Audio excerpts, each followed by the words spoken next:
Hello everyone, welcome to my YouTube channel. Myself Nitesh और आज हम लोग 10th स्टैंडर्ड का फर्स्ट चैप्टर ग्रेविटेशन का लेक्चर नंबर 5 कवर करेंगे। इस लेक्चर में हम लोग क्या पढ़ने वाले हैं, टेक्स्ट बुक के पीछे भी जितने भी अनसॉल्व्ड न्यूमेरिकल्स हैं उसको आज हम लोग सॉल्व करेंगे। ये जो न्यूमेरिकल वाला पार्ट है, अगर आपको न्यूमेरिकल सीखना है या फिर सॉल्व करना है तो आपको थियरी बहुत अच्छे से पता होना चाहिए और थियरी के साथ साथ जो भी हम लोग ने फॉर्मूलाज देखे वो आपको अच्छे से पता होना चाहिए। अगर आपने थियरी नहीं पढ़ा है और फॉर्मूलाज नहीं जानते तो आपको ये लेक्चर बिल्कुल भी समझ में नहीं आने वाला। तो बेटर ये है कि आपको पहले थियरी पढ़ना है, उसके बाद न्यूमेरिकल्स पे आना है। ओके अगर आपको थियरी पढ़ना है तो मैंने डिस्क्रिप्शन में लिंक दिया है लेक्चर्स का, वो लेक्चर्स आप देख लीजिए, आपको थियरी पूरा समझ में आ जाएगा। और साथ में एक बेसिक कॉन्सेप्ट ऑफ फिजिक्स के नाम पे मैंने एक और लेक्चर डाला है जो सारे फिजिक्स के जो बेसिक्स हैं वो आपको इजीली समझ में आ जाएंगे उस लेक्चर में। तो उसका भी लिंक मैंने डिस्क्रिप्शन में दिया, उसको जरूर जाके देख लिए। ओके तो यहाँ पे मैंने कुछ इंपॉर्टेंट फॉर्मुलाज लिखे हैं जो भी हमको आज यूज आने वाले हैं, तो यहाँ पे मैंने ये फॉर्मुलाज लिख के रखा है। ओके तो स्टार्ट करते हैं हमारा सबसे फर्स्ट क्वेश्चन से। देखिए हमारा फर्स्ट क्वेश्चन क्या है, an object takes 5 seconds to reach the ground from a height of 5 meter on the planet. What is the value of g on the planet? देखिए एक ऑब्जेक्ट है जिसको ऊपर से किसी प्लैनेट पे, मान लेते कोई प्लैनेट है x, फिर कोई ऐसा रैंडमली कोई प्लैनेट है, उसके ऊपर कोई भी मैंने एक ऑब्जेक्ट रखा, उस ऑब्जेक्ट को वहां से ड्रॉप किया, रिलीज किया, ठीक है, और कितने हाइट से रिलीज किया, 5 मीटर। हाइट कितना है इसका, 5 मीटर। ओके तो इसको नीचे आने में कितना टाइम लगा, 5 सेकेंड्स। तो हमको क्या बोला है, इस प्लैनेट का जी कैलकुलेट करने के लिए, इस प्लैनेट का जी कितना है वो हमको कैलकुलेट करना है। तो ओके तो हमारा सबसे फर्स्ट क्वेश्चन देखिए हम लोग क्या करेंगे, गिवन डेटा लिखेंगे। गिवन डेटा क्या बोला है हमको, हमको क्या दिया, हाइट दिया है, ऑब्जेक्ट का हाइट कितना है 5 मीटर्स एंड टाइम दिया है कितना 5 सेकेंड्स। ओके अभी हमको क्या फाइंड आउट करना है, टू फाइंड, हमको फाइंड आउट करना है जी, स्मॉल जी। देखिए हम लोग ने स्मॉल जी का फॉर्मूला पढ़ा है, g is equal to J upon R square, but यहाँ पे देखो ये फॉर्मूले से हमको g नहीं मिलने वाला। ठीक है हम लोग क्या करेंगे, ये न्यूटन के जो 3 काइनेमेटिक इक्वेशंस है ये बहुत इंपॉर्टेंट है, इसको ध्यान में रखना आपको। ओके तो यहाँ से हम लोग g के लिए वैल्यू निकाल सकते हैं। देखिए g क्या है, acceleration due to gravity. Okay तो आप हम लोग एक्सेलरेशन की जगह क्या लिख सकते हैं, acceleration due to gravity which is g। Okay already हम लोग ने लेक्चर्स वाले पार्ट में कवर किया था। तो हमको मालूम है टाइम पता है और हाइट पता है। हाइट मतलब क्या, हम लोग यहाँ पे डिस्प्लेसमेंट की बात कर रहे हैं, हाइट को हम लोग क्या लिख सकते हैं, डिस्प्लेसमेंट, मतलब पार्टिकल यहाँ से यहाँ डिस्प्लेस करेगा। ओके तो ये हाइट की जगह मैं s लिख देता हूँ। ओके तो मुझे s पता है, ओके और मुझे टाइम पता है, लेकिन मुझे u पता है क्या, u देखिए जब ऑब्जेक्ट को इनिशियली रिलीज करूंगा तो ये कौन सा केस है, फ्री फॉल का। हम लोगों ने पढ़ा था फ्री फॉल में क्या होता है, जब ऊपर से बॉडी ड्रॉप करेंगे तो इनिशियली उसकी वेलोसिटी क्या होगी, 0 होगी। तो हमको गिवन डेटा में एक और चीज मेंशन करना है, इनिशियल वेलोसिटी क्या है, 0 मीटर पर सेकंड। ओके क्यों, क्योंकि फ्री फॉल में ऑलरेडी हम लोगों ने पढ़ा था कि इनिशियली जब देखिए जब मैं इसको ऊपर से ड्रॉप करूंगा तो ड्रॉप करने से पहले इनिशियली इसकी वेलोसिटी क्या रहेगी, 0, क्योंकि ये रेस्ट पे। ओके तो इनिशियल वेलोसिटी क्या होगी, 0। मुझे कैलकुलेट क्या करना है, g। तो मेरे पास यहाँ पे s पता है, u पता है, टाइम पता है और t पता है, g निकल जाएगा। तो हम लोग क्या यूज करेंगे, सेकंड इक्वेशन यूज करेंगे। तो सेकंड इक्वेशन क्या है, s is equal to ut plus half gt square. देखिए s हमको कितना दिया, 5 मीटर्स, u कितना है हमारे पास 0, और 0 मल्टीप्लाई बाय t क्या हो जाएगा, पूरा टर्म 0 हो जाएगा, मतलब पूरा टर्म क्या होने वाला है, 0 प्लस हाफ g हमको फाइंड आउट करना है और टाइम कितना दिया 5, तो 5 और टाइम का स्क्वायर तो 5 का स्क्वायर। ओके तो यहाँ पे क्या मिलेगा, 5 is equal to 1/2 into G into 5 का स्क्वायर होता है 25। अभी 2 यहाँ पे डिवाइड में यहाँ जाएगा तो मल्टीप्लाई हो जाएगा, और 25 यहाँ मल्टीप्लाई में इधर आएगा तो डिवाइड में आ जाएगा। तो मैं क्या लिख सकता हूँ, ये यहाँ पे g बन जा g, तो क्या हो जाएगा ये g is equal to 10/5 to 10/25। अब मैं जब इसको डिवाइड करूंगा तो मुझे क्या आएगा, देखिए 25 1 जा 25, 25 0 जा, ठीक है, छोटा नंबर देखिए हम लोग इसको साइड में डिवाइड करते हैं, ये क्या होगा, 0 लगाएंगे, पॉइंट लगाएंगे तो 125 4 जा 100, तो कितना हो जाएगा, पूरा 0 हो जाएगा। तो यहाँ पे क्या आंसर आएगा, 0.4। तो g की वैल्यू क्या आएगी, 0.4। और यूनिट हमको अच्छे से लिखना है, यूनिट अगर आपने नहीं लिखा तो एग्जाम में आपका मार्क्स कट है, मीटर पर सेकंड स्क्वायर। तो इस उस प्लैनेट का g का वैल्यू कितना है, 0.4 metre per second square. Okay तो ये हमारा फर्स्ट क्वेश्चन था, इसको कॉपी कर लेते हैं। इसका सेकंड क्वेश्चन हम पढ़ते हैं। ठीक है सेकंड क्वेश्चन देखिए क्या बोल रहा है,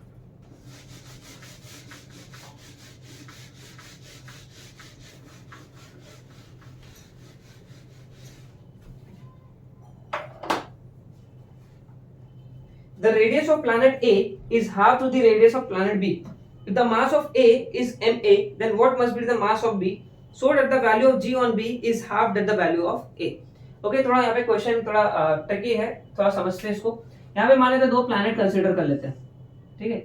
यहाँ पे प्लैनेट ए है और दूसरा प्लैनेट बी है। इस प्लैनेट का नाम ए है, इस प्लैनेट का नाम बी है, ठीक है। इस प्लैनेट का जो रेडियस है, मान लेते हैं इस प्लैनेट का जो रेडियस होगा वो हम लोग अज्यूम कर लेते हैं R A, radius of planet A. इसका जो रेडियस होगा हम लोग अज्यूम कर लेते हैं रेडियस आर बी, ओके।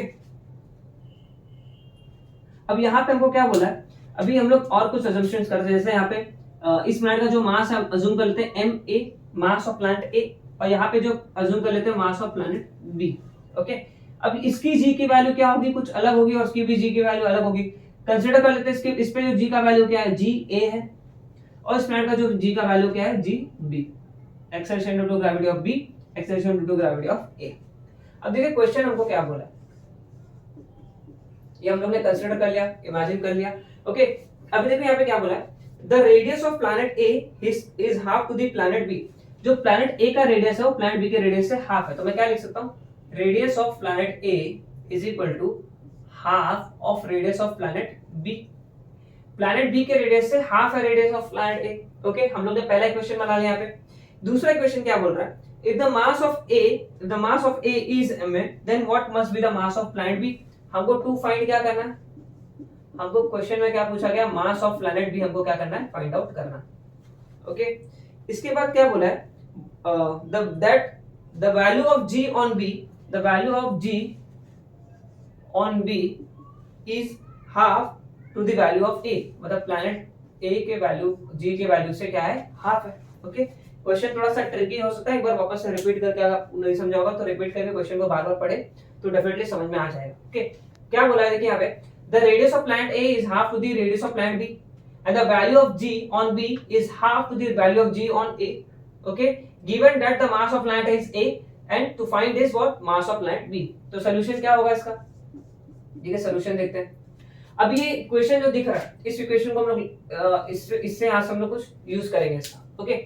हमको क्या मालूम है, जी होता है, स्मॉल जी का फॉर्मूला क्या होता है, जीएम अपॉन आर स्क्वायर, ठीक है, ऑलरेडी हम लोग ने पढ़ा है, ओके। अभी इक्वेशन ले लेते हैं, since G B is equal to G A upon 2, ये हमको पता है, इक्वेशन में गिवन है। यहाँ पे क्या लिखेंगे, सिंस गिवन, ओके।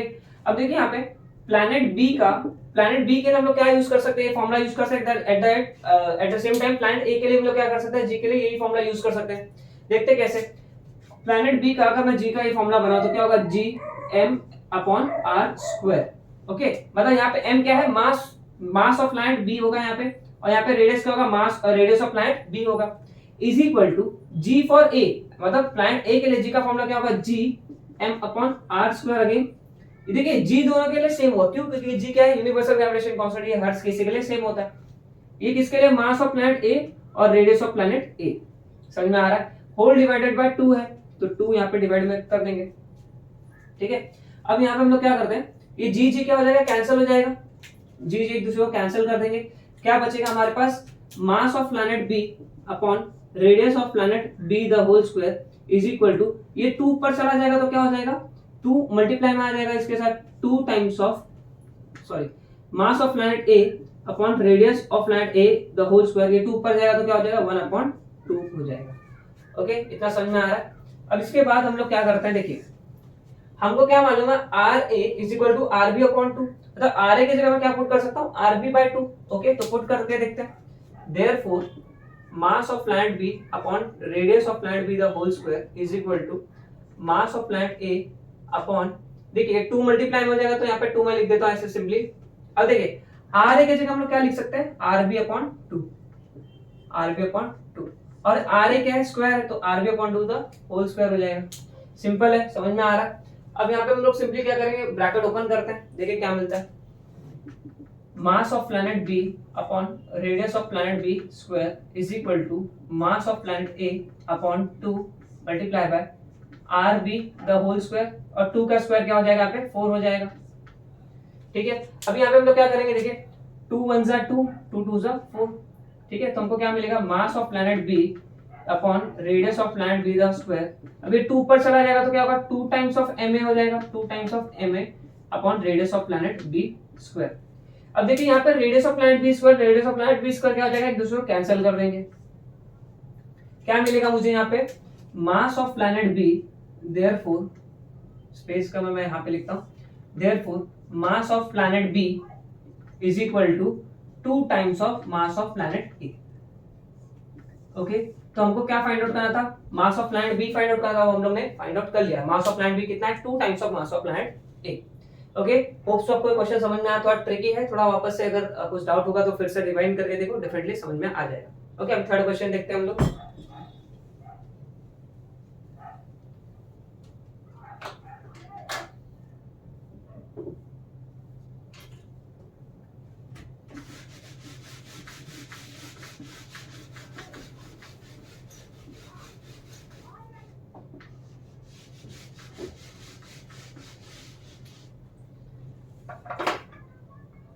देखिए थर्ड क्वेश्चन क्या बोल रहा है, the mass and weight of the object on earth are 5 kg and 49 newton respectively. What will be their values on the moon? Assume that the acceleration due to gravity of the moon is 1/6 time of the that of earth. Okay, देखिए simple question है, बस थोड़ा सा आपको घुमा रहा है। Okay, देखिए क्वेश्चन बहुत सिंपल है। क्या बोला है, मास एंड वेट ऑफ द, कोई ऑब्जेक्ट है, इसका मास क्या है अर्थ पे, किसी ऑब्जेक्ट का मास on earth, mass of an object on अर्थ कितना दिया 5 kg, एंड वेट दिया है अर्थ पे उसका 49 न्यूटन। तो हमको फाइंड आउट क्या करना है, देखिए, और हमको जी पता है, और हमको क्या दिया, assume that the acceleration due to gravity on moon, acceleration due to gravity on moon is 1/6 time of 1/6 time of earth, acceleration due to gravity of earth. देखिए हमको मालूम है जी ए मतलब अर्थ पे, सॉरी अर्थ होगा, ए लिख दिया, अर्थ पे जी की वैल्यू क्या होती है 9.8 होती है, और डिवाइड बाय 6 होगा। ठीक है, तो हमको आंसर क्या मिलेगा समथिंग, देखिए अगर इसको मैं डिवाइड करूं तो क्या होगा, 6 1 जा 6, 6 1 जा 6.38 होगा, 6 6 जा 36, अभी 20 हो जाएगा, पॉइंट है तो 26 3 जा 18, फिर 20 होगा, बार बार मतलब 3 क्या होगा, रिपीट होते रहेगा। मैं यहाँ पे क्या लिख सकता हूँ 1.633 मीटर पर सेकेंड स्क्वायर, मतलब जो जी मून पे जी की वैल्यू क्या है 1.633 मीटर पर सेकेंड स्क्वायर। ठीक है, अब हमको फाइंड आउट क्या करना है, हमको फाइंड आउट करना है mass of an object on moon and weight of the object on moon. वही ऑब्जेक्ट, मान एक ऑब्जेक्ट है, इस ऑब्जेक्ट का मानते हैं मास क्या है अर्थ पे 5 kg और इसका वेट है 49 न्यूटन। तो मून पे जाने के बाद इसका मास कितना हो जाएगा, इसका वेट क्या हो जाएगा, वो हमको कैलकुलेट करना है। और हमको गिवन डेटा में क्या दिया है, जो मून का एक्सेलरेशन ड्यू टू ग्रेविटी वो अर्थ के कंपेयर में 1/6 का टाइम। ओके, तो अभी हम लोग क्या करेंगे, सोल्यूशन देखते हैं। सोल्यूशन बहुत सिंपल है। देखिए हमको क्या मालूम है, हम लोग ने पढ़ा था मास एंड वेट का डिफरेंस। मास क्या बोलता है कि कहीं पे भी ऑब्जेक्ट कहीं पे भी चला जाए, मास क्या रहेगा, हमेशा कांस्टेंट रहेगा। ठीक है, तो हम लोग यहाँ पे क्या लिख सकते हैं, since mass is always constant, is always constant, therefore mass of an object on earth is equal to mass of an object on moon. okay, therefore mass of an object अर्थ पे कितना था 5 kg, तो moon पे भी क्या हो जाएगा 5 kg। तो मून पे मास कितना हो गया उस ऑब्जेक्ट का 5 kg। हमको निकालना क्या है, वेट निकालना। ओके, अब देखिए वेट का फॉर्मूला क्या होता है, since therefore weight is equal to m into g. Weight का फॉर्मूला ये सिंपल है, m इंटू जी। देखिए यहाँ पे लिखा हुआ, हम लोग ने पढ़ा भी थियरी में। मास कितना है इसका 5 kg, और ये किसके वेट ऑन मून। ओके, हम लोग क्या निकाल रहे हैं, वेट ऑन मून, यहाँ पे मास ऑन मून होगा, ये कैपिटल है, हम लोग यहाँ पे लिखते हैं थोड़ा सा। Okay, weight on moon, mass on moon.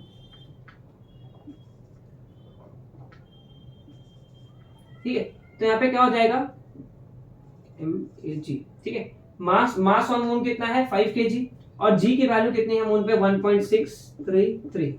तो हम लोग उसको मल्टीप्लाई करेंगे तो क्या आएगा, देखिए यहाँ पे मल्टीप्लाई करके देखते हैं। 1.633 मल्टीप्लाई बाय 5, 5 3 जा 15, 1 कैरी, 5 3 जा 15, 116, 1 कैरी, 5 3 30, 131 हो जाएगा यहाँ पे, एंड 8। ओके, तो हमारा आंसर आएगा कुछ 8.165 न्यूटन। ओके, तो ये हमारा weight on the object on moon है। अभी आपके बुक में इसको 117 है, तो ये करेक्ट है। देखिए वेट ऑन मून क्या है हमारे पास 8.165। ओके, अब देखिए जो 65 है वो वेरी क्लोज टू 70 है। ठीक है, हम लोग उसको क्या करेंगे, राउंड ऑफ कर रहे हैं, तो ये क्या होगा, यहाँ पे वेट ऑफ मून इसको हम लोग क्या लिख सकते हैं 8.170 लिख सकते हैं और 0 आगे लिखने की जरूरत नहीं होती, तो हम लोग यहाँ पे सिंपली ऐसे लिख सकते हैं। तो ये आंसर भी आपका करेक्ट है। अगर आप एग्जाम में ये आंसर भी लिखते हो तो भी 101% करेक्ट है। ओके, तो आपको होप सो थर्ड क्वेश्चन भी समझ में आ गया होगा। अब इसके बाद हम लोग फोर्थ लेक्चर पे जाते हैं, फोर्थ क्वेश्चन पे, सॉरी।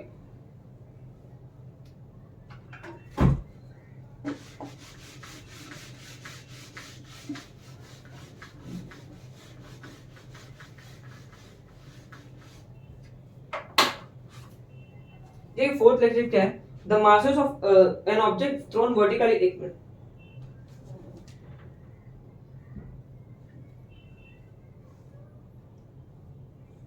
सॉरी, देखिए क्या है, an object thrown vertically upward reaches the height of 500 metre, what was its initial velocity, how long it will take to come to back to the earth, assume g to be 10 metre per second square. ठीक है, क्या बोला, एक object है जिसको ऊपर की तरफ फेंका है, वर्टिकली ऊपर, मान लीजिए सरफेस है हमारा, ठीक है, एक ऑब्जेक्ट है, इसको क्या ऊपर के डायरेक्शन में से फेंका है, ठीक है, तो कितने हाइट तक पहुंचा यहाँ पे, मतलब हाइट मतलब क्या, कितना डिस्प्लेसमेंट कवर करे, तो height is equal to displacement कितना होगा 500 मीटर्स, ये ऊपर की तरफ गया, ठीक है। और क्या बोला हमको, what was its initial velocity, मतलब जब उसको ऊपर फेंका गया होगा तो कुछ ना कुछ इनिशियल वेलोसिटी से फेंका हो गया, तो इनिशियल वेलोसिटी कितनी होगी हमको क्या करना है, कैलकुलेट करना है। Okay, and how long it will take to come back to the earth, assume, okay, earth पे वापस, देखिए ऊपर गया, वापस अर्थ पे आने में कितना टाइम लगेगा ये हमको कैलकुलेट करना है, ठीक है।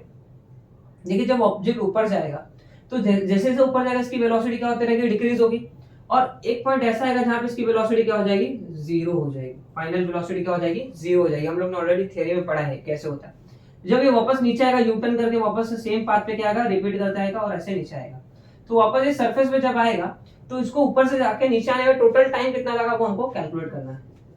ओके, बट एक चीज और है, हमने क्या पढ़ा था, किसी भी ऑब्जेक्ट को जितना टाइम ऊपर जाने में लगता है उतना टाइम नीचे आने में भी लगता है। सर मान लेते हैं ऊपर जाने के लिए इसको टाइम लगा t1 सेकेंड्स और नीचे आने के लिए इसको टाइम लगा t2 सेकेंड्स, ठीक है, तो यहाँ पे t1 और t2 क्या रहेंगे, एक दूसरे को इक्वल रहेंगे। ओके, t2 t1 क्या रहेंगे, एक दूसरे को इक्वल होंगे, तो हमको टोटल टाइम कितना मिलेगा, t1 plus t2। Total time क्या हो जाएगा, ऊपर जाने के लिए जो टाइम लगता है t1, नीचे आने के लिए जो टाइम लगता है t2, और दोनों में टाइम क्या होता है, सेम होता है, तो टोटल टाइम कितना हो जाएगा t1 प्लस t2, ये मुझे कैलकुलेट करना है। ओके, अब यहाँ पे एक चीज और ध्यान रखना है, पार्टिकल जब ऊपर जा रहा है तो एक्सेलरेशन यहाँ पे क्या होगा, -g होगा, याद रखना हमको, ठीक है। क्यों, क्योंकि हम लोग ने ऑलरेडी पढ़ा था कि एक्सेलरेशन जब against gravitational force, sorry, particle जब अगेंस्ट ग्रेविटेशनल फोर्स जाता है तो वो उसकी g की वैल्यू हम लोग क्या कंसीडर करते हैं, माइनस, मतलब डायरेक्शन अपोजिट हो जाता है इसके लिए। ओके, तो हमारा फोर्थ क्वेश्चन का गिवन डेटा क्या क्या दिया हुआ है, ठीक है, यहाँ से हम लोग करते हैं। एक ऑब्जेक्ट है जिसका हाइट कितना है 500 मीटर्स, ऊपर फेंका गया उसको, ठीक है, उसकी इनिशियल वेलोसिटी हमको कैलकुलेट करना है। अब देखिए उसका फाइनल वेलोसिटी ऊपर जाने के बाद क्या हो जाएगा, 0 मीटर पर सेकंड, ठीक है, और हमको क्या बोला है, टाइम फाइंड आउट करना है और इनिशियल वेलोसिटी, मतलब हमको क्या फाइंड आउट करना है, इनिशियल वेलोसिटी फाइंड आउट करना है और टोटल टाइम फाइंड आउट करना है, which is equal to t1 plus t2, ये हमको क्या करना है, फाइंड आउट करना है। ओके, क्वेश्चन सिंपल है, थोड़ा सा ध्यान लगाएंगे तो समझ में आ जाएगा। देखिए हमको u निकालना है, ठीक है, हम लोग यहाँ पे काइनेमेटिकल इक्वेशंस यूज करेंगे, मतलब Newton's equation of motion use करेंगे। क्या बोला हमको, पहला इक्वेशन क्या है, हमको u निकालना है, तो u निकालने के लिए हमारे पास एक फॉर्मूला, दो फॉर्मूला, तीनों फॉर्मूला u है, तो तीनों फॉर्मूला से हम लोग निकाल सकते हैं, लेकिन डिपेंड करता है कि हमारे पास वैल्यूज किसकी किसी कौन से फिजिकल क्वांटिटीज की वैल्यूज दी। यहाँ पे हमको देखो फाइनल वेलोसिटी दिया हुआ है, ओके, g हमको, हाँ जी भी हमको लेने बोला है 10 मीटर पर सेकंड स्क्वायर, तो यहाँ पे g ले लेते हैं 10 मीटर पर सेकंड स्क्वायर, तो g भी हमारे पास, टाइम हमको निकालना, ठीक है, हमको यहाँ पे लेकिन इनिशियल वेलोसिटी चाहिए, तो ये हमको नहीं चलेगा, मतलब जहाँ पे टाइम है ये भी, इसमें भी टाइम है तो ये भी यूज नहीं कर सकते हैं। हम लोग कौन सा इक्वेशन यूज करेंगे, थर्ड वाला, v हमको पता है, u निकालना है, g पता है और s पता है, ठीक है, तो ये थर्ड इक्वेशन यूज कर सकते हैं हम लोग, ठीक है। तो थर्ड इक्वेशन क्या है, v square is equal to u square plus 2gs। Okay, यहाँ पे जो फाइनल वेलोसिटी वो किसके इक्वल है, 0, और 0 का स्क्वायर क्या आ गया, अगेन 0 मिलेगा। इनिशियल वेलोसिटी को u हमको फाइंड आउट करना है, प्लस 2 g हम लोग यहाँ पे क्या लेंगे 10, बट यहाँ पे देखिए g क्या होगा, ऊपर जा रहा तो g क्या होगा यहाँ पे -10, ये चीज हमको ध्यान में रखना है। ओके, और डिस्प्लेसमेंट हमारा कितना है 500 मीटर्स, क्लियर है। अब यहाँ पे देखते हैं, अभी पूरा टर्म क्या हो जाएगा, 0 is equal to u square minus plus minus minus 2 10 10, मतलब यहाँ पे 2 5 10 होगा और आगे 3 0 1 2 3 zeros। ओके, मल्टीप्लाई करके आप देख सकते हो, ओके, यहाँ पे हम लोग क्या करेंगे, 10,000 यहाँ पे माइनस में इधर जाएगा तो प्लस हो जाएगा, तो यू स्क्वायर क्या हो जाएगा यहाँ पे प्लस 10,000। हम लोग क्या करते हैं, अभी दोनों साइड स्क्वायर रूट लेते हैं। मुझे क्या चाहिए, इनिशियल वेलोसिटी खाली चाहिए, मुझे स्क्वायर नहीं चाहिए, तो क्या करेंगे, टेकिंग स्क्वायर रूट, तो क्या होगा 10,000 का स्क्वायर रूट कितना होता है 100 होता है, मतलब इसको मैं कैसे लिख सकता हूँ 100 इंटू 100, तो क्या हो जाएगा 10,000। 10,000 को स्प्लिट कर दे तो क्या होगा 100 बार आ जाएगा, और यही क्या होगा इसका स्क्वायर, ये स्क्वायर रूट हो जाएगा, तो क्या होगा initial velocity 100 metre per second. तो इनिशियल वेलोसिटी हमारी मिल गई। अब वो क्या कैलकुलेट करना है, टाइम कैलकुलेट करना है।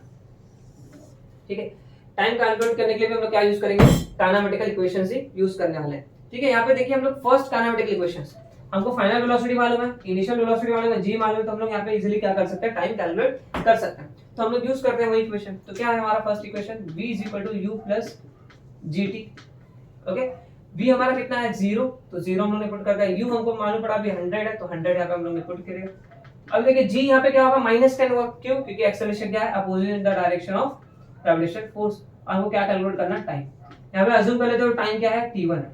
ठीक है, तो टाइम क्या होगा t1, तो पे क्या हो जाएगा 0 = 100 प्लस माइनस माइनस, और ये क्या होगा 10 t1। अब ये 10 t1 ये साइड में जाएगा तो क्या होगा प्लस हो जाएगा, तो मैं क्या लिख सकता हूँ 10t = 100 t1। मुझे क्या कैलकुलेट करना है t1, तो 10 को उधर भेज दो तो क्या होगा t1, ये मल्टीप्लाई में इधर जाएगा तो डिवाइड में जाएगा, तो 100/10, तो 0 0 कैंसिल, क्या मिलेगा मुझे t1 10 सेकंड्स। ठीक है, अब यहाँ पे हमको t1 क्या मिला 10 सेकंड्स, तो सिमिलरली t2 भी क्या होगा 10 सेकंड्स। तो यहाँ पे हम क्या लिखेंगे, since time required to go up is equal to time required to come down. ठीक है, जितना टाइम ऊपर जाने के लिए लगता है उतना टाइम नीचे आने के लिए लगेगा। इसको हम लोग t1 अज्यूम कर लेते हैं, इसको हम लोग t2 अज्यूम कर लेते हैं। देयरफॉर हम लोग क्या लिख सकते हैं, t1 = t2 which is equal to 10 seconds।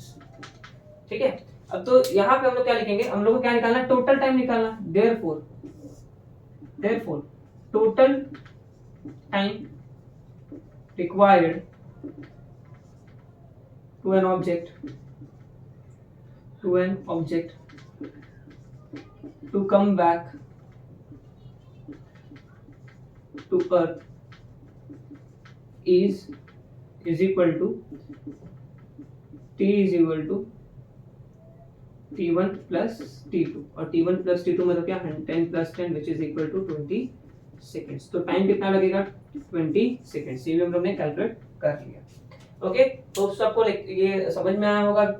Question simple है। टाइम हम लोग ने क्या किया, एक जो ऊपर टाइम लगेगा वो नीचे आने के लिए लगेगा, दोनों को ऐड कर दिया, हमको टोटल टाइम मिला। ओके, इसका हम लोग नेक्स्ट क्वेश्चन करते हैं, फिफ्थ वाला।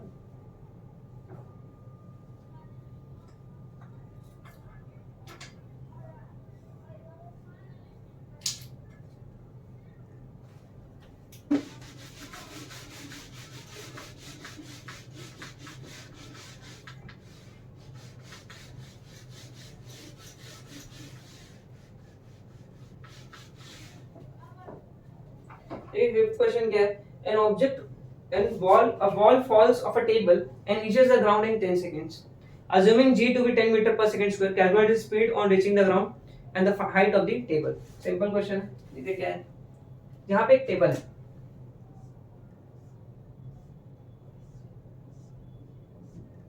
इस टेबल पे एक बॉल रखा हुआ है। ठीक है, ये सरफेस है, और ये क्या होता है, बॉल नीचे गिरता है, तो नीचे गिरने में इसको जो टाइम लगता है बॉल को, वो लगता है 1 सेकेंड, और हमको जी की वैल्यू क्या लेने बोले 10 मीटर पर सेकेंड स्क्वायर। ठीक है, तो हमको क्या फाइंड करना है, calculate speed on reaching the ground, मतलब नीचे आएगा तो इसकी स्पीड कितनी होगी, वेलोसिटी कितनी होगी, हमको क्या करना है, स्पीड कैलकुलेट करना है। ओके, और कितना डिस्टेंस तक ये है, हमको ये हाइट कितना है डिस्टेंस सरफेस से लेके, वो हमको कैलकुलेट करना है। ठीक है, देखिए जब टेबल पे होगा, बॉल जब टेबल पे होगा तो उसकी इनिशियल वेलोसिटी क्या होगी, 0 होगी। ओके, फ्री फॉल वाला कंडीशन है, यहाँ पे भी फ्री फॉल होगा जब ऊपर से नीचे गिरेगा। ठीक है, तो हम लोग क्या करते हैं, गिवन डेटा लिखते हैं। गिवन डेटा में क्या लिखेंगे, टाइम कितना लगा उसको 1 सेकेंड, और हम लोग इनिशियल वेलोसिटी यहाँ पे क्या कंसीडर करेंगे 0 मीटर पर सेकेंड। क्यों, क्योंकि बॉल जब रेस्ट पे होगा टेबल पे तो वहाँ पे वेलोसिटी क्या होगी 0। हमको फाइंड आउट क्या करना है, और जी हमको लेने बोला है 10 मीटर पर सेकेंड स्क्वायर। ठीक है, हमको फाइंड आउट क्या करना है,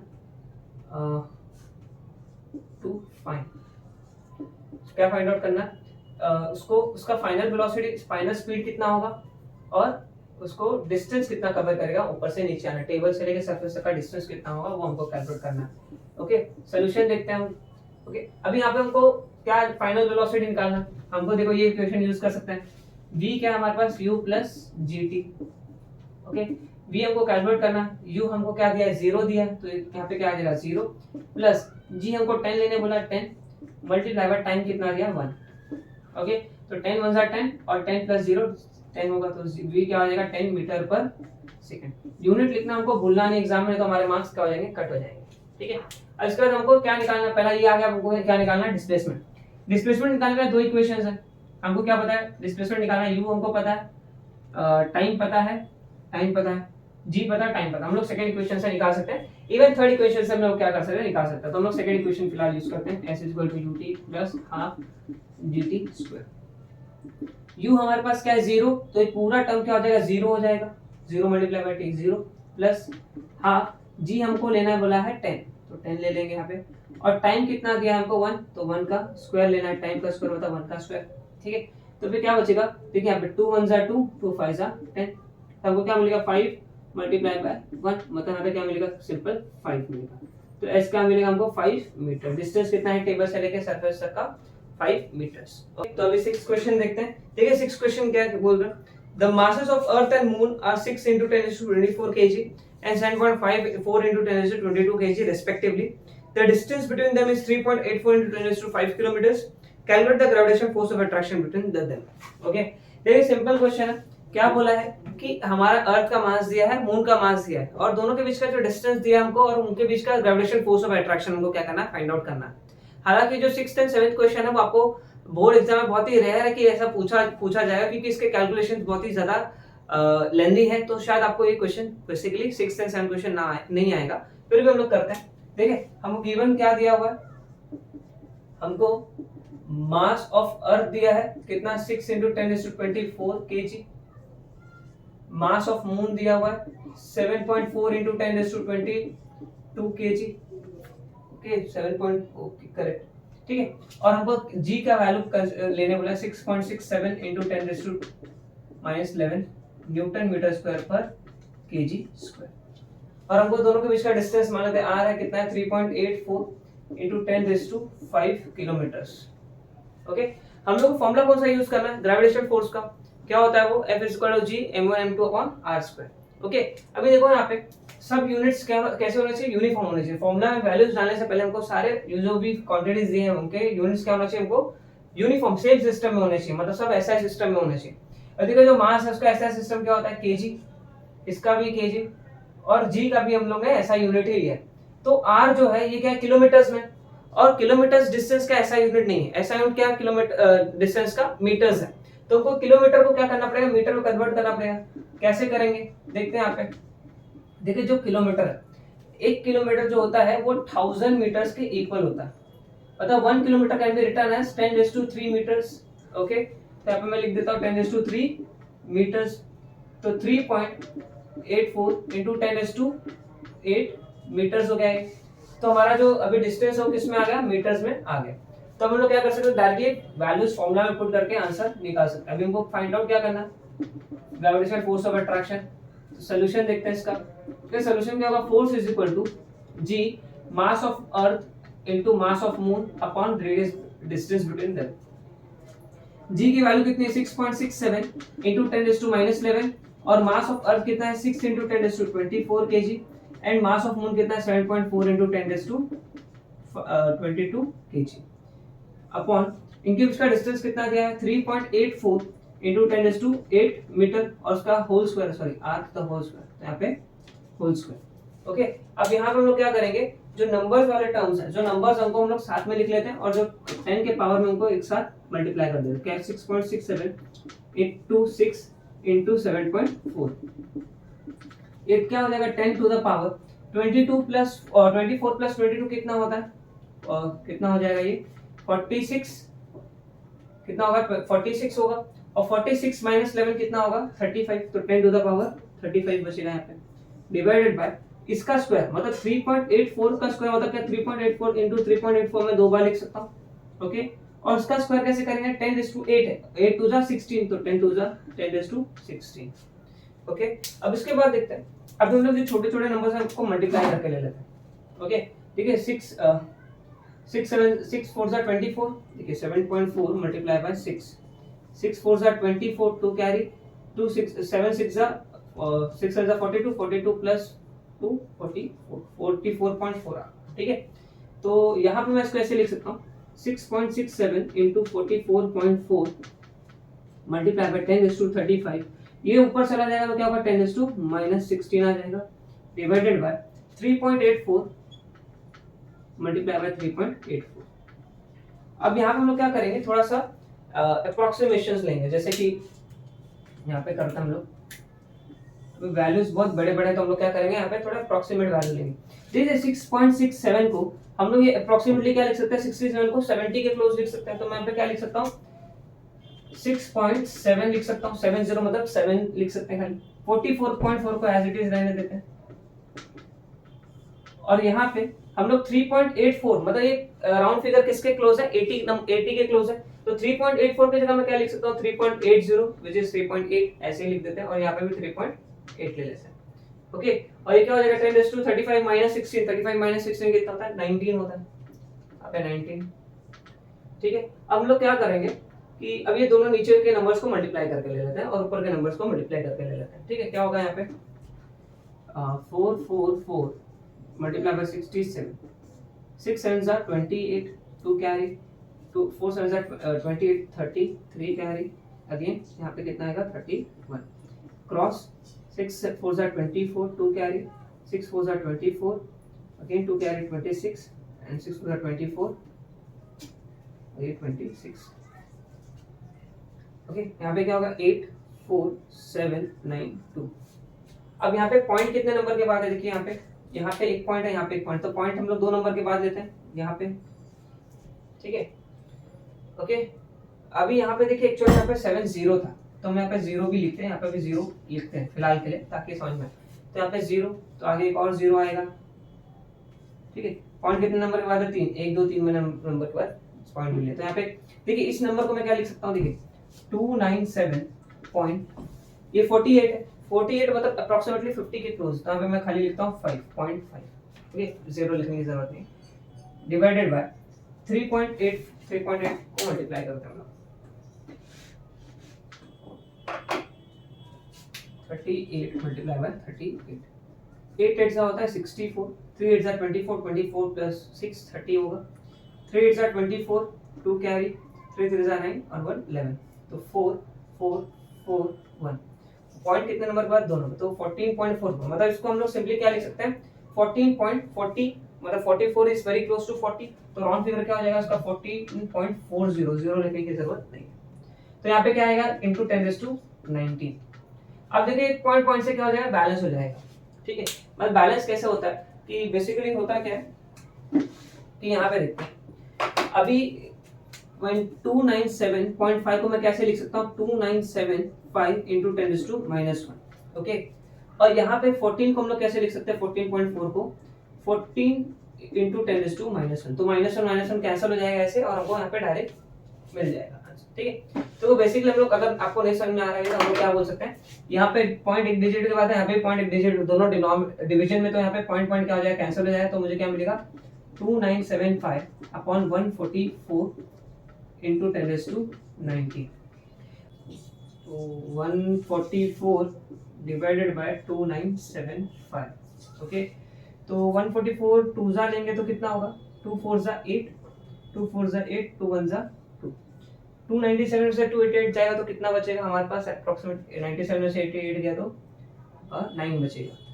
ओके, तो ये 5 नीचे आ जाएगा, और यहाँ पे एक 0 लेंगे, फिर पॉइंट लगाएंगे, यहाँ पे 0950 आएगा। ओके, तो यहाँ पे 144 मतलब 6 लेके देखते हैं, तो 6 4 जा 24, 2 कैरी, 6 4 जा 24 प्लस 26, 2 कैरी हो जाएगा, यहाँ पे 8, तो इतना ही इनफ है हमारा, हमको ज्यादा नहीं चाहिए। तो यहाँ पे क्या आएगा 20 पॉइंट, अभी एक और नंबर ले लेते चाहिए, तो यहाँ पे ये कितना हुआ 6, ये कितना हो जाएगा 14 में से 6 जाएगा तो 8, सॉरी 14 में से 6 जाएगा तो 8 86 पॉइंट है, 0 लगेगा, अगेन हम लोग यहाँ पे फाइजा ले लेंगे। ठीक है, फाइजा, ठीक है, तो 20.65 हमारा कुछ आंसर आएगा इंटू 10⁻90। ठीक है, अब देखिए हमारे बुक में आंसर है 2 इंटू 10⁻20। देखिए ये वही आंसर है, कोई इसमें प्रॉब्लम नहीं है। अगर मैं क्या करता हूँ यहाँ पे नंबर्स को शिफ्ट करता हूँ, देखिए मैं क्या करता हूँ, therefore force is equal to 20 के जगह यह पॉइंट यहाँ पे अगर मैं पॉइंट लेफ्ट में शिफ्ट करता हूँ तो यहाँ पे शिफ्ट हो जाएगा 0.065। अब मैंने पॉइंट लेफ्ट में शिफ्ट किया और पॉइंट में लेफ्ट में शिफ्ट करूंगा तो क्या होगा, 10 के पावर में +1 होगा। ओके, 10 के पावर में +1 होगा। जब हम लोग लेफ्ट में नंबर डेसिमल शिफ्ट करते हैं तो 10 के पावर में क्या आता है, प्लस में जाएगा। कितना डेसिमल शिफ्ट किया, 1, तो यहाँ पे प्लस, लेफ्ट में शिफ्ट किया तो प्लस, और कितना शिफ्ट किया 1, तो यहाँ पे +1 इंटू 10⁻90। तो यहाँ पे क्या हो जाएगा 2, अभी देखो 2.065 हम लोग अप्रोक्सीमेटली यहाँ पे क्या लिख सकते हैं, 2.065 को अप्रोक्सीमेटली 2 लिख सकते हैं इंटू 1 + 19 कितना होगा 20, तो 2 इंटू 10⁻20। और फोर्स का यूनिट क्या होता है, न्यूटन। तो अर्थ और मून के बीच में अप्रोक्सीमेटली इतने फोर्स ऑफ अट्रैक्शन लग रहा है, ग्रेविटेशनल फोर्स इतना लग रहा है। ओके, तो ये क्वेश्चन बेसिकली ऐसे क्वेश्चन आपको इतने लेंथी क्वेश्चन एग्जाम में नहीं आएंगे, तो टेंशन वाली बात नहीं है। लेकिन इन केस कभी आते हैं तो आपको भी अच्छे से करने आना चाहिए। कैलकुलेशंस कैसे हम लोग क्या करेंगे, अप्रोक्सीमेशन। ये नंबर ज्यादा आने का मतलब क्या, हम लोग ने देखो यहाँ पे अप्रोक्सीमेट लिया था, नंबर्स बढ़ा दिया था, 60 को 70 कर दिया, 84 यहाँ पे कम कर रहे, तो ऐसे कम ज्यादा करने से यहाँ पे क्या होता है, अप्रोक्सीमेशन लेने से क्या होता है, कम वैल्यू कम ज्यादा आती है, हम लोग बाद में अप्रोक्सीमेट लेके वो वैल्यू लिख देते हैं। ठीक है, तो हम लोग अभी इसके बाद लास्ट वाला क्वेश्चन कर लेते हैं एक बार। ठीक है, तो हमारा जो आज का न्यूमेरिकल है, जितने भी अनसॉल्व्ड न्यूमेरिकल्स है टेक्सचुअल, वो क्या हो जाएंगे, खत्म हो जाएंगे।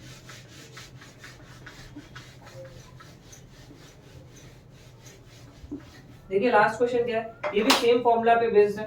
क्या है, the mass of earth is 6 × 10⁻24 kg, the distance between earth and sun is 1.5 × 10⁻11 metre, if the gravitation force between them 3.5 × 10⁻22 newton, what is the mass of the sun. देखिए यहाँ पे क्वेश्चन क्या दिया है हमको, अर्थ का मास दिया है और सन का मास हमको पूछा है, और दोनों के बीच का डिस्टेंस हमको गिवन दे दिया। ठीक है, तो हम लोग वही सिंपल वही फॉर्मूला यूज कर रहे हैं। देखिए गिवन क्या दिया हमको, मास ऑफ अर्थ दिया है which is 6 × 10⁻24 kg, और उसके बाद हमको क्या बोला है, डिस्टेंस बिटवीन देम, डिस्टेंस कितना दिया हमको 1.5 × 10⁻11 मीटर्स, और उनके बीच का ग्रेविटेशन फोर्स भी हमको दिया हुआ कितना है, 3.5 × 10⁻22 न्यूटन। ये हमको इतना गिवन दिया हुआ। हमको क्या पूछा है, और जी की वैल्यू हमको क्या लेनी है, 6.7 × 10⁻11 न्यूटन मीटर स्क्वायर पर केजी स्क्वायर। और हमको फाइंड आउट क्या करना है, मास ऑफ सन, ये हमको क्या करना है, फाइंड आउट करना है। क्वेश्चन अगेन सिंपल है, क्या करना है हमको, वही सेम फॉर्मूला यूज करना है ग्रेविटेशनल फोर्स का। क्या होता है, G mass of earth into mass of sun upon radius between them the whole square. Okay, हमको क्या दिया, हमको क्या निकालना, मास ऑफ सन निकालना है। तो मास ऑफ सन के लिए हम लोग फॉर्मूला बना लेते हैं। देखिए मास ऑफ सन चाहिए तो बाकी सारे टर्म्स को मैं उधर भेज देता हूं, तो क्या हो जाएगा, मास ऑफ सन इधर हो जाएगा, फोर्स से अगर ये फोर्स यहाँ डिवाइड में तो r यहाँ पे चल जाएगा तो मल्टीप्लाई में हो जाएगा r², और ये दोनों टर्म्स यहाँ पे मल्टीप्लाई में तो इधर आ जाएंगे तो डिवाइड में हो जाएंगे। कितना क्लियर है। ओके, मास ऑफ अर्थ। अभी हमको फोर्स कितना गिवन है, 3.5 × 10⁻22 न्यूटन। ओके, और उनके बीच का रेडियस कितना दिया हमको, देखिए सब यूनिट्स कैसे ऐसा सिस्टम है तो हम लोग डायरेक्ट फॉर्मूला में पुट कर रहे हैं। ओके, केजी भी ऐसा यूनिट है, मीटर भी ऐसा यूनिट है, न्यूटन तो ऑलरेडी ऐसा यूनिट है। तो कितना है ये, डिस्टेंस कितना हमको दिया है, 1.5 × 10⁻11 the whole square. Okay, whole divided by G की वैल्यू हमको क्या लेना है, बोला है 6.7 × 10⁻11 इनटू मास ऑफ अर्थ कितना है, 6 × 10⁻24 kg।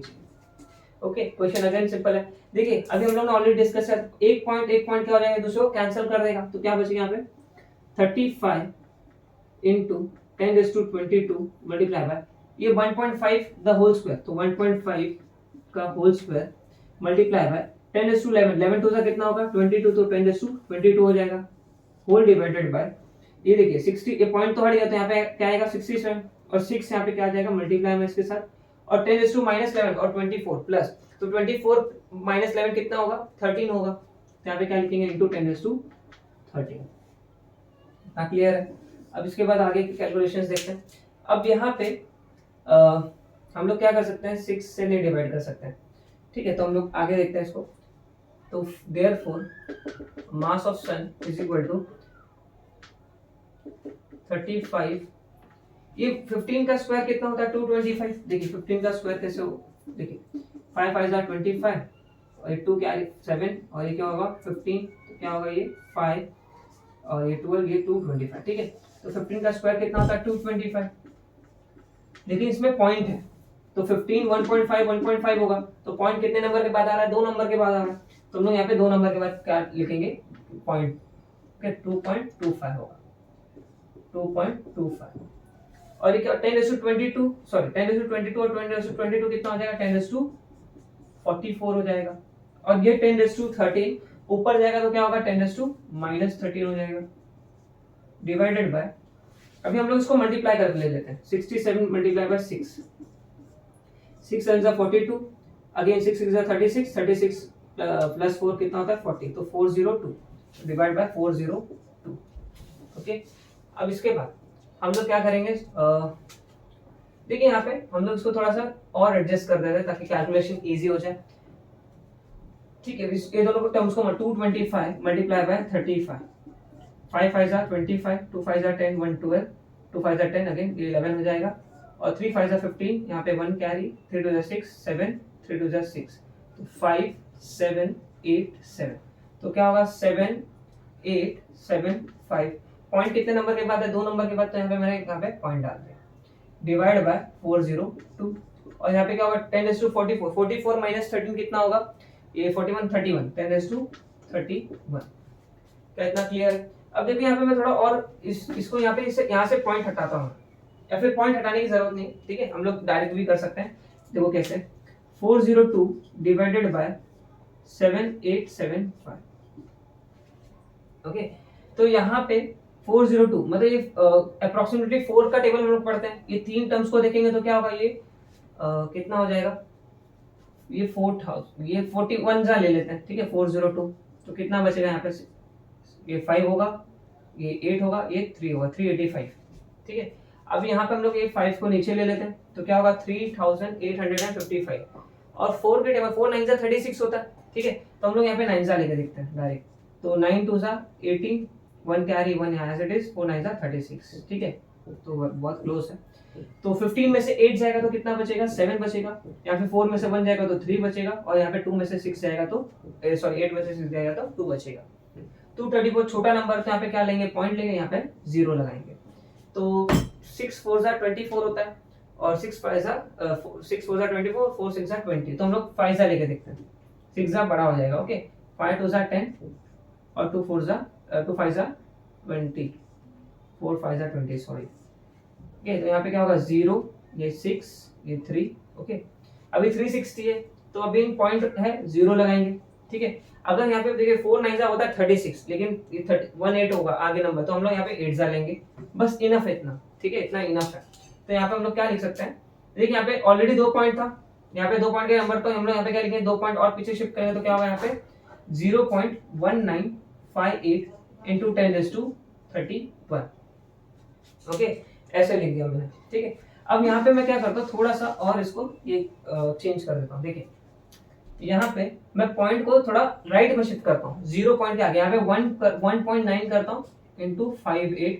अब मैंने पॉइंट कहाँ पे शिफ्ट किया राइट साइड में, तो यहाँ पे 10 की पावर में क्या होगा माइनस होगा और कितना डिजिट आगे शिफ्ट किया 1 डिजिट, खाली 1 डिजिट, तो -1 इंटू 10⁻31। अब देखिए यहाँ पे 1.958 which is very close to approximately हम लोग क्या बोल सकते हैं ये 2 के इक्वल। ओके, इंटू -1 प्लस 31 तो क्या होगा 10⁻30। तो हमारा मास ऑफ सन कितना हो गया 10⁻2 इंटू 10⁻30 kg। और हम लोग आंसर एक बार चेक कर लेते हैं क्या है आंसर। ओके, हमारे बुक में आंसर 1.96 में दिया, तो ये भी आंसर करेक्ट है। और इसको हम लोग वापस से एक बार इलाबोरेट कर लेंगे, इसको हम लोग देख लेते हैं मास ऑफ सन क्या है, लिख सकते हैं 1.958 इज वेरी क्लोज टू 60, तो यहाँ पे हम लोग क्या लिख सकते हैं 0 नहीं लिखेंगे तो भी चलेगा इंटू 10⁻30 kg। तो ये हमारा क्या आ गया आंसर आ गया। ठीक है, तो होप्स आपको पूरा लेक्चर अच्छे समझ में आया होगा। अगर आपको न्यूमेरिकल पार्ट अच्छे समझना है तो मैं सजेस्ट करूंगा कि आप थ्योरी अच्छे से पहले पढ़ के आओ। लेक्चर्स के लेकिन मैंने डिस्क्रिप्शन में दे दिया, वहां से थ्योरी पढ़ लो तो आपको एकदम अच्छे से पूरा लेक्चर समझ में आएगा। ओके, तो thank you so much for watching.